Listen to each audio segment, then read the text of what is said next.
My name is Keith Elwin. I'm a game designer here at Stern Pinball, and this is my game, Iron Maiden.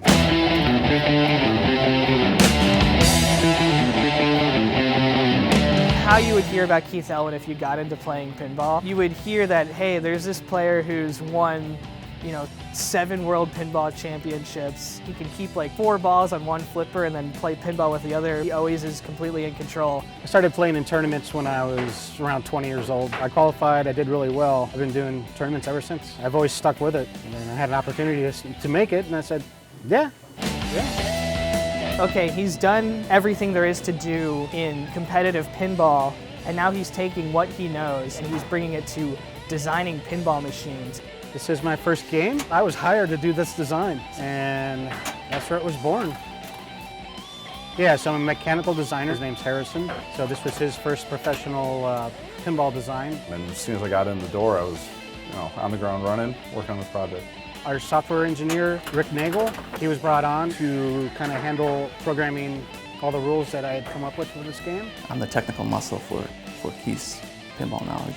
Everybody looked up and respected me for some reason because they thought I knew what I was talking about, so it was great.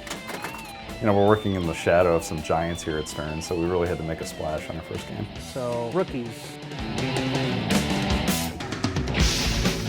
I didn't know that it was an Iron Maiden game until my first day. I started listening to them when I was really young, probably younger than I should have been. Sort of hit the theme jackpot as something I'd like to work on. This is definitely a dream theme. I really like this design. We haven't done a 4-flipper game in probably 15 years. This game brings that back. I think that's going to be a unique draw for the player. With the 4 flippers, the upper 2 flippers allows you to play more of the pinball machine than just the bottom part. I think when you get stuck at the bottom part for too long, the back looks very distant, and then when you have that flipper up there, it feels like, okay, I'm up there, I have the control at the upper part of the playfield. Usually the ramps are some of your easiest shots in the game. Keith put the ramps on the outside of the game and spinners and some loops in the middle of the game and make those the big shots and make ramps the tough shots. What it actually winds up building is a more flowing game because the ball is always near a flipper and that flipper can always affect it. This is the mechanism for the center lift ramp on premium and LE models. So when you collect enough eddy letters, the ramp will raise to reveal this underworld scoop. The player can then shoot into the scoop, the ramp will close, you'll get your mode presentation, and then the ramp will re-raise and fire the ball back at the player.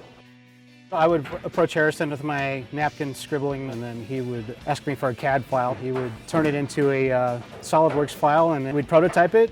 Sure enough, it would work, and then we'd move on to the next device. One of the big main features that Keith wanted on every model of Iron Maiden was going to be the bullseye target. The segment is broken up into 3 sections, so you have an outer ring, a middle ring, and then the center bullseye target. So those all independently control a switch on the back, and then our software can determine which one was the highest value that you hit.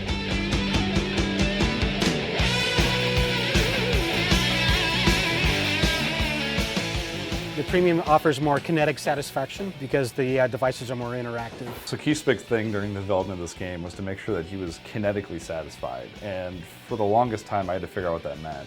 Turns out, even if it's a successful hit, it has to feel like you actually hit it. So the new Newton ball mechanism tries to bring a captive ball experience without actually having to take up the room of the captive ball. So it's a 360-degree omnidirectional sensing target.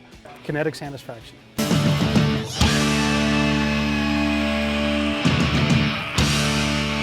Fun to shoot, the rules are good, the sound's good, the artwork's stunning, so that's going to draw new players in. Our artist extraordinaire, Zombie Yeti, he's a big Maiden fan, and he was all excited about it. It takes over a year from CAD files to it actually getting built. And the whole time I was just, God, what's it actually going to be like when this is on the line? I was so busy leading up to that point, I don't think I really had time to just inhale and take it in. The day came up faster than I thought, and it was just kind of a dream. I was just, oh yeah, look, there it is.